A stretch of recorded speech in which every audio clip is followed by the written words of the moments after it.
Hello my lovely viewers, আসসালামু আলাইকুম। কেমন আছেন সবাই? আশা করি যে যেখানে আছেন অনেক অনেক ভালো আছেন, সুস্থ আছেন আর অনেক ভালো থাকেন, সুস্থ থাকেন। সবসময় দোয়া করি, আমাদের জন্য দোয়া করবেন। নিয়ে আসলাম একটি রেসিপি আপনাদের সামনে। দেখুন আমি কিং প্রন কীভাবে রান্না করলাম আজকে আপনাদের সাথে শেয়ার করব, হয়তোবা আপনাদের ভালো লাগবে। এভাবে ট্রাই করবেন, খেতে কিন্তু অনেক টেস্টি ছিল। কিং প্রন আমি হালকা ফ্রাই করে নিয়েছি, আর এখানে আমি বড় একটি অনিয়ন স্মল পিস করে কেটে নিয়েছি। আমি খান টমেটো নিয়েছি, এখানে মিক্স মশলা নিয়েছি সব কিছু, মরিচ, হলদি, ধনিয়া, জিরা, গরম মশলা অ্যান্ড বেল পেপার নিয়েছি 3 রকমের স্মল পিস করে কেটে, আদা রসুন পেস্ট, কাঁচামরিচ কয়েকটি নিয়েছি।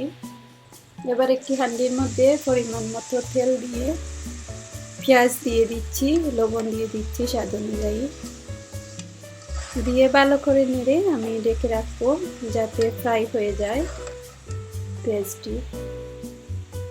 দেখুন 2 মিনিট ফ্রাই করেছি, ব্রাউন হয়ে গেছে। আমি এর মধ্যে কোনো পানি অ্যাড করিনি।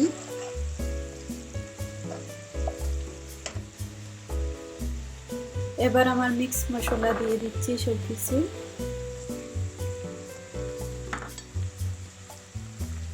খুবই ইজি, এভাবে আপনারা রান্না করে খেয়ে দেখবেন, খেতে কিন্তু অনেক টেস্টি ছিল,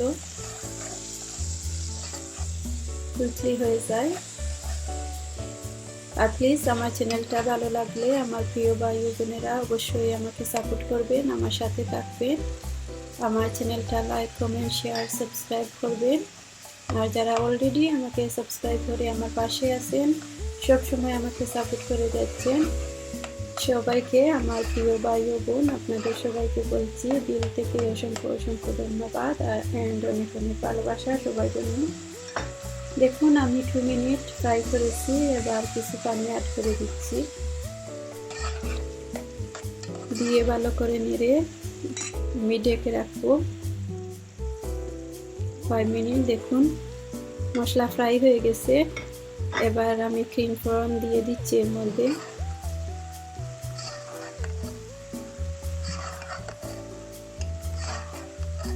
দিয়ে আমি ভালো করে নেড়ে 10 মিনিটের জন্য লো হিট দিয়ে ঢেকে রাখবো যাতে সিদ্ধ হয়ে যায়।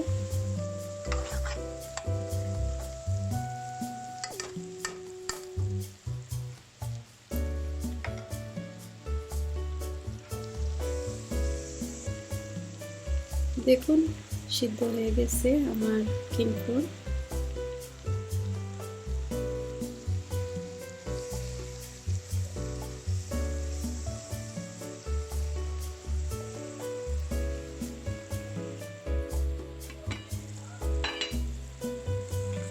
দেখুন হয়ে গেছে, আমি কিছু পানি বেশি দেইনি, পুরা কিছু পানি অ্যাড করেছি যাতে বুনা বুনা হয়। হয়ে গেছে, ধনিয়া পাতা দিয়ে এবার আমি নামিয়ে ফেলবো। দেখুন হয়ে গেছে, খুবই টেস্টি একটি রেসিপি, আপনারা ট্রাই করে দেখবেন।